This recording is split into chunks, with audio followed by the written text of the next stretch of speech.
Hello everyone, GoldenNova here. Today, we're making something a little silly. As you may know, we're focusing on spreading the holiday cheer this time of year, but we're a little spent on cards that represent the mirth of the season. Turns out, when your goal is to beat your opponent to death, giving him a token of your appreciation just doesn't cut it during deck building. Even the cards that do gift your opponent a card are either worthless as all get out, or leave them with a giant monstrosity that, let's be real, is meant to kill them behind their own front lines. But if we aren't able to find the art of gift giving within the mechanics of the game, maybe some of its art will do the trick. And I know just the grumpy little guy that might be able to help with that. Across the vast reaches of this game's set releases, this downtrodden child has received bum gift after bum gift while his contemporaries enjoy some of the best merchandise that money can buy. Now, it would be funny if it just happened once or twice, but every time this little brat shows up, they're having a terrible time. So we'll let their pain be our gain, going over each one and learning a little bit about the holiday or custom the card represents. Get ready to turn that frown upside down, because it's time for Goblin Gifts Explained.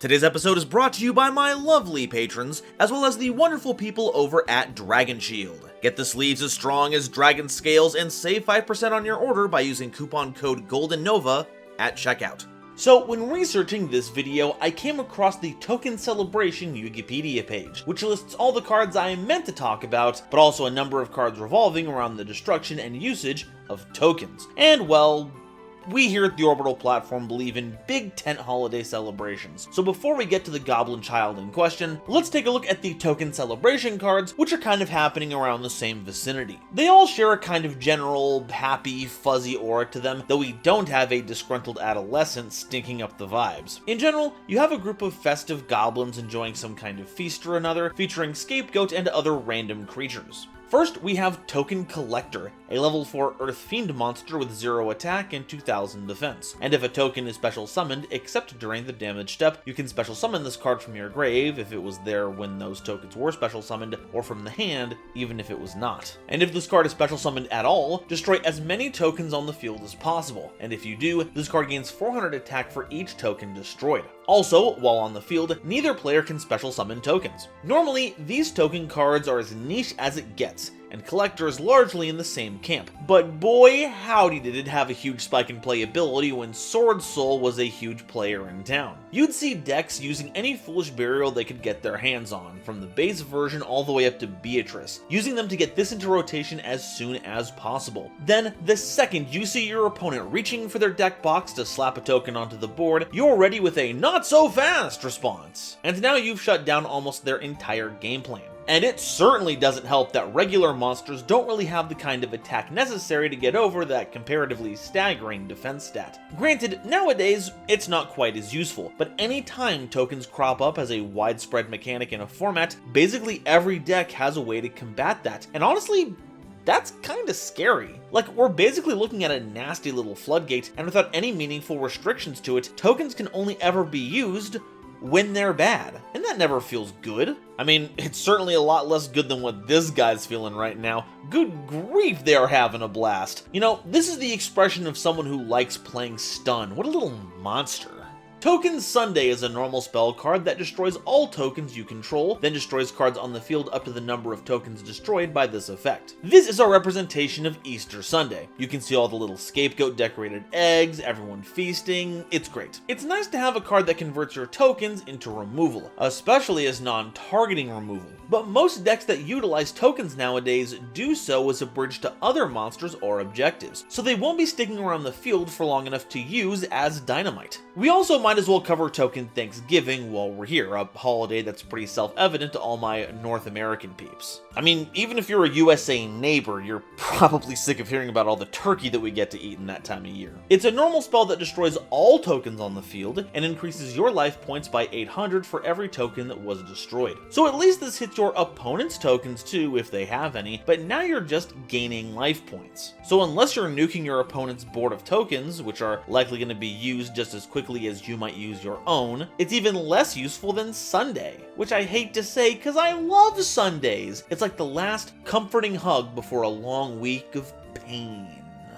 Token Support is a continuous spell card that lets you tribute any number of tokens, then target a monster you control with 0 attack, and it gains attack equal to the number of tributed tokens times 1,000 until the end of the turn, and if it does, it can attack monsters up to the number tributed during each battle phase this turn. And at the end of your opponent's battle phase, you can special summon support tokens, which are level 1 earth beasts with 0 attack and defense, up to the number of tokens destroyed during this battle phase. This works really well in combination with Scapegoat. Flip it during your opponent's battle phase, and your opponent goes to run over all the tokens you just made. Then, Token Support replaces your sheep tokens with support tokens, then on your turn, support contribute 3 of those tokens to make one of them a 3k beater that can attack 3 monsters. Though notably, it does boost any monster with 0 attack. So if you have any main deck monsters that fit that criteria and your deck likes making a bunch of tokens, you can boost that main deck monster instead, which may have better effects. The only problem is that the 2 effects of this card don't really feed into each other. Any token you feed to the attack boost effect is gone forever, while the one that summons replacement tokens doesn't interact with the boost effect at all. You'll basically want to find a way to end the game ASAP with this, but with the enthusiasm that these 2 are showing off,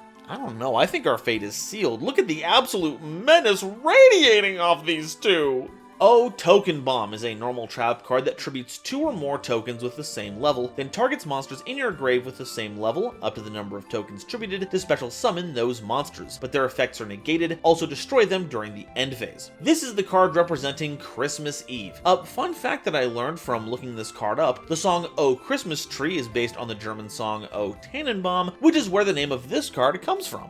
As for the utility, this is kind of like Token Sunday and Thanksgiving. Modern tokens come with a plan, and that usually doesn't involve sitting around and waiting for you to exchange them for negated monsters from your graveyard, to say nothing of if those levels match up. This feels like it was meant to work with Xyz strategies, especially because it's asking to have at least 2 tokens and have the same level, basically allowing you to use tokens as material to make Xyz monsters out of your revived material. But Galaxy Tomahawk is about as banned as it gets, and the rank 3 and 4 strategies around don't need any help as far as I'm aware. Suffice it to say, this card is nowhere near explosive enough to be a Token Bomb.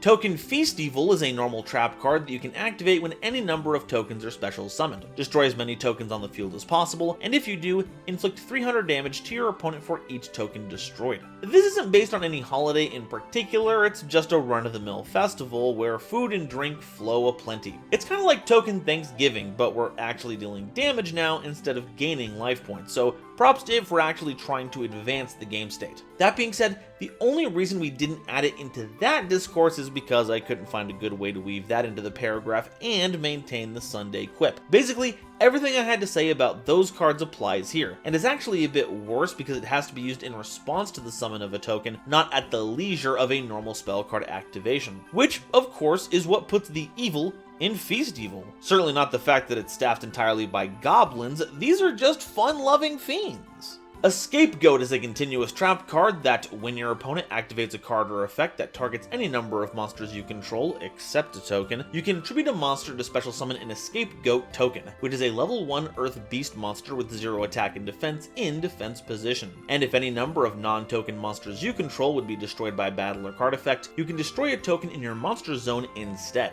So we have a way to convert monsters into tokens, and tokens into destruction protection. You can allow the targeted monster to turn into a goat, that way you get to keep something around, then use it for protection on a monster later. Or, if something is being targeted for destruction that you really want to keep, you can tribute a different monster, then use the replacement effect when the destruction resolves to keep your key monsters safe. Just a fun little tactic to keep in mind. Now, I'm adding this in here just because it's kind of associated with the goblins, and while it may not seem like it represents a particular holiday, it's actually in honor of GOAT format finally escaping its confines and growing into a game more like the one we'd come to know and love today. A holiday we all call Cybernetic Revolution Day.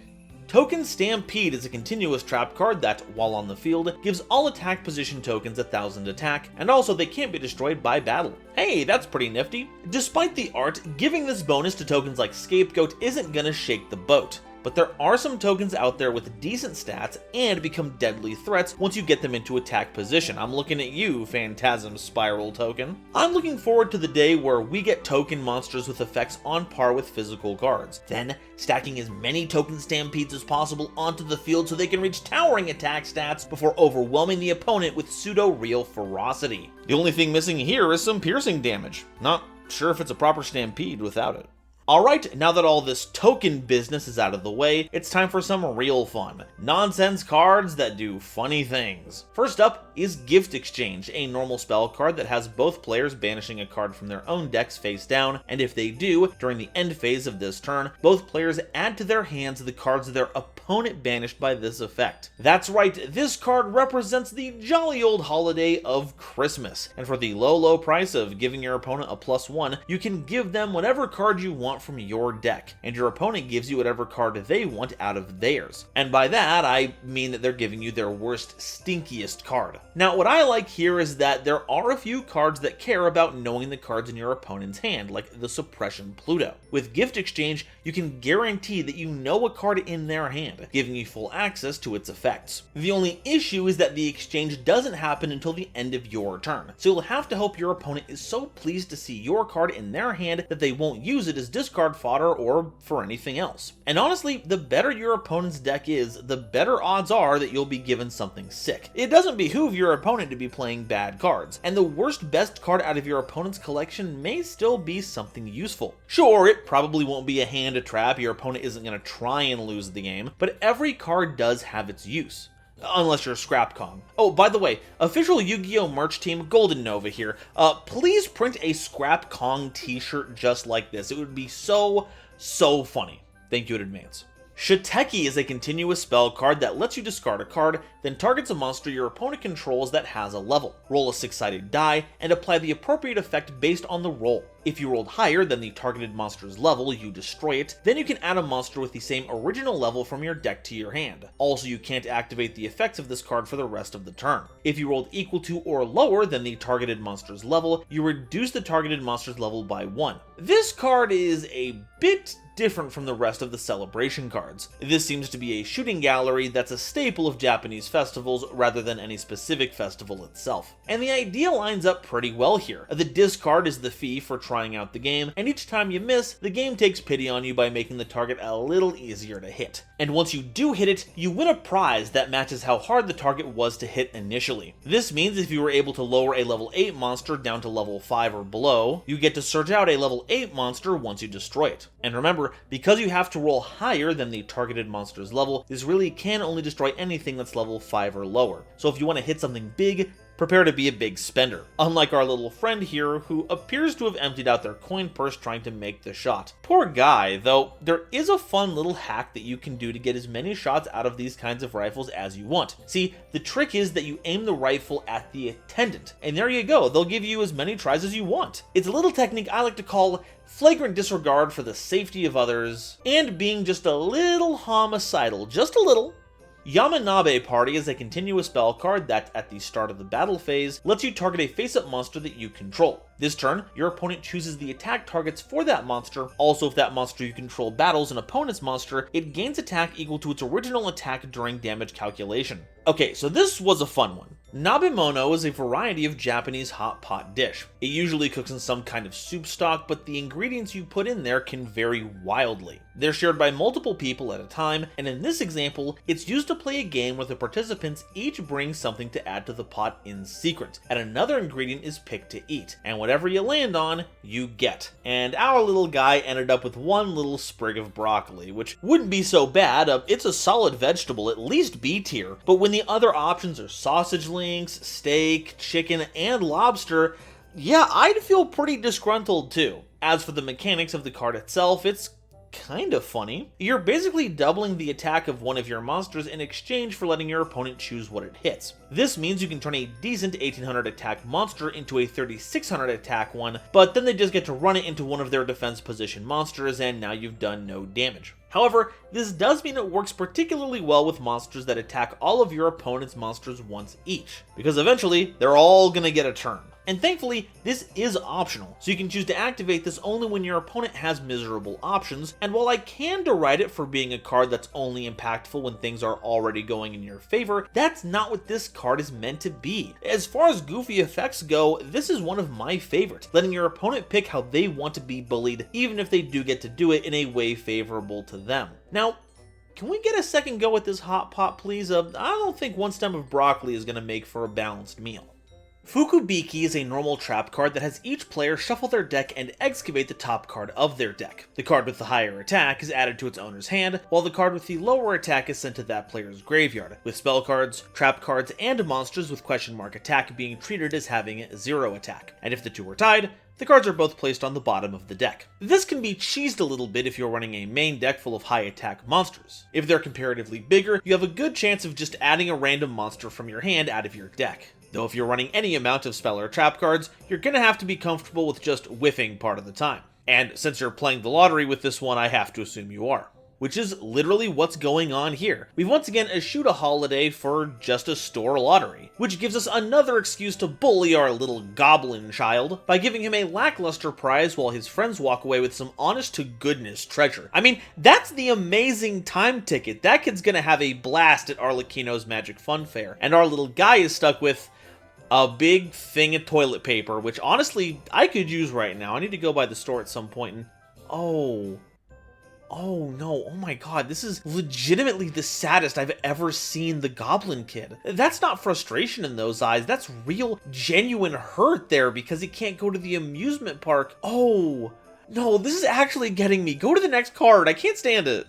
Hatsugai is a normal trap card that excavates the top 5 cards of your opponent's deck, or as many as possible, and has you choosing one of them, declaring a number that's in multiples of 100, with a minimum of 100 and a maximum of 3,000. Your opponent can choose to gain life points equal to the declared number, and if they do, you lose life points equal to that amount, and if you do, add the chosen card to your hand. Also place the rest on the top of the deck in the same order. If they did not choose to gain life points, place the excavated cards on top of the deck in the same order. Once again, we don't have a holiday, but it is a pretty standardized practice of going shopping on January 2nd, the day after New Year's, which thankfully informs the card itself. Basically, those 5 cards are your opponent's storefront. You go up to it, find the item you want, and ask for it at a particular price. If they agree to it, you pay them those life points for that card, or they can refuse and it's basically a bust. I'm not really sure in what reality you can build around this card because it's basically your opponent's call. You could offer 3,000 life points, but if what you're selecting is even remotely good, a total 6k point swing isn't going to be worth the risk. This has a home and fun brew challenges among friends, but don't expect any stranger to go along with this if literally anything is on the line. Your opponent will have something far worse in store for you. Mamemaki is a normal trap card that targets a face-up monster your opponent controls. Discard cards equal to that monster's level, and if you do, draw the same number of cards you discarded, then return that monster to the hand. Now, the holiday that's being referenced in this card's name is actually part of a larger one, Setsubun, the last day before spring, which when combined with Rishun, the first day of spring proper, is the total spring festival, Haru Matsuri. And Mamemaki is a ritual during Setsubun where people will throw soybeans either out their door or at a member of the family dressed as an Oni. See? This is supposed to be a way to ward off evil and invite good fortune, which I find incredibly funny, because beans are easily the funniest plant, so pelting people with them, incredible. And I suppose the mechanics kind of line up here too. The cards in your hand are your beans that you launch at a monster, and the draws we get back is the good fortune we get for accomplishing such a task. It's almost like a compulsory evacuation device that allows you to rummage, basically making this the most powerful card we've had so far in this video. It triggers any of your discard effects, it digs you deeper into your deck, and you can do it at quick speed. I'd keep an eye on this one, it could end up being very relevant in the future. This is also probably the least disgruntled we've seen the Goblin Kid so far. There was a little lore write-up I found about the Goblin Kid from official sources that states that being the Oni is pretty cool because, you know, it's kind of like being a big goblin. But the only issue is that he's getting less attention from his friends and more attention from the bean monster. Wait a sec, is that Naturia beans? Is that Naturia beans right there in this card? Oh, those those better be fake, because if they're real and in the same realm as Bean Soldier and Jerry Beans Man, there are some lore implications that I don't think anyone wants to trifle with, least of all me. That's a lie. I'd love it if this was true. Can you imagine?